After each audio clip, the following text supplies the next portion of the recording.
შენი ცხიმის უდიდეს ნაწილს უბრალოდ ამოისუნთქავ. თუ ფიქრობ, რომ რაც უფრო მეტს ოფლიანობ, მით უფრო მეტად ცხიმს წვავ, შენც ერთ-ერთი ფიტნეს პროპაგანდის მსხვერპლი ყოფილხარ. იმიტომ რომ ოფლი და ცხიმის წვა ერთმანეთთან თითქმის არანაირ კავშირში არ არის. მაშინ ჩდება კითხვა, რატომ ოფლიანდება ჩვენი სხეული საერთოდ და რატომ კარგავთ სითხეს, თუ ეს ცხიმის დაკარგვასთან არანაირ კავშირში არ არის. პასუხი ჩვენი სხეულის ერთ-ერთ ყველაზე საინტერესო სისტემაში თერმორეგულაციაშია. როდესაც მაღალი ინტენსივობით ვარჯიშობთ, ჩვენი სხეული წარმოქმნის გარკვეულ ენერგიას. მაგრამ ენერგიის წარმოქმნას თან ახლავს ტემპერატურის მატება. თუ ტემპერატურა ჩვენს ორგანიზმში საგრძნობლად გაიზარდა, ჩვენი ტვინის ერთ-ერთი უბანი, ჰიპოთალამუსი, აძლევს ბრძანებას ჩვენს ორგანიზმს, რომ გაგრილდეს. ამის შედეგად აქტიურდებიან ჩვენი საოფლე ჯირკვლები და ჩვენი კანის ზედაპირზე გამოიდევნება წყალი, რომლის აორთქლების შემდგომაც ხდება გაგრილება. ანუ ჩვენი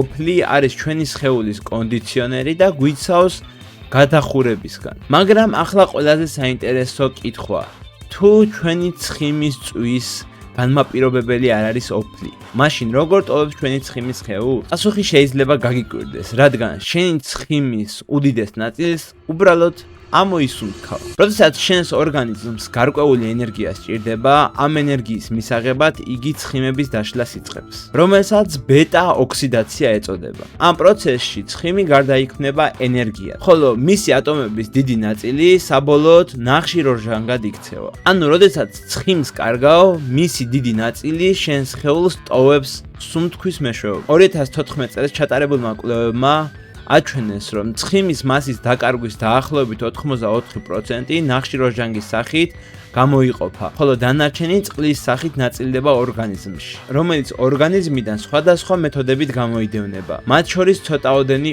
ოფლის სახითაც კი. მაგრამ თუ დარბაზში ვარჯიშისას მაისური მთლიანად დაგისველდა, ეს არ ნიშნავს ავტომატურად, რომ ყველაზე მეტი ცხიმი დაწვი. შეიძლება უბრალოდ უფრო ცხელ გარემოში ვარჯიშობდი. ნამდვილი ცხიმის წვა დამოკიდებული არის ენერგეტიკულ ბალანსზე. ანუ ვარჯიშზე, კვებაზე და იმაზე, თუ რამდენად ეფექტურად მოიხმარს ენერგიას შენი სხეული. ასე რომ ოფლის გამოყოფა ცხიმის წვასთან რომ იყოს დაკავშირებული, ყველაზე მარტივი წონაში დაკლების ხერხი საუნა იქნებოდა. მაგრამ სინამდვილეში საუნაში ოფლით დაკარგული მასა მალევე დაგვიბრუნდება სითხის მიღების შემდგომ. ასე რომ ოფლი არ არის ცხიმის წვის საზომი. ოფლი უბრალოდ გვეუბნება, რომ შენი ორგანიზმი გაგრილებას საჭიროებს. ხოლო ცხიმის უდიდესი ნაწილი შენი ამოსუნთქვით ტოვებს ორგანიზმში.